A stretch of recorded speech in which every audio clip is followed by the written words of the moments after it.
పరిశుద్ధాత్మ దేవుడు ఉచ్చారణలు ఇస్తాడు. పరిశుద్ధాత్మ దేవుడు నీలో ఒక అర్జును పెడతాడు. అర్జు అంటే నువ్వు మాట్లాడు అనే ఫీలింగ్ని తీసుకొస్తాడు అంతే. పరిశుద్ధాత్మ దేవుడు బలవంతంగా నీతో మాట్లాడించాడు. కొందరు ఏం ఎక్స్పెక్ట్ చేస్తారంటే నాలుక పట్టుకొని దేవుడు గిడిగిడిగిడ అనిపించాలని. ఆయన చేయడు ఆ పని.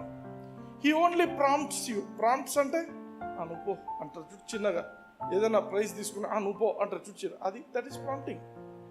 దుబ్బడం కాదు. He doesn't forcefully do anything.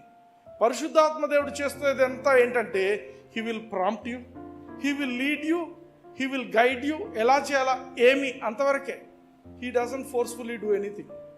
ఒకవేళ ఆయన ఫోర్స్తో చేసేట్టయితే మనందరం కూడా, ప్రపంచమంతా కూడా ఒకటే రోజులో రక్షింపబడిపోతుంది. ఆమేన్. ఆయన హీ వోంట్ డూ దట్.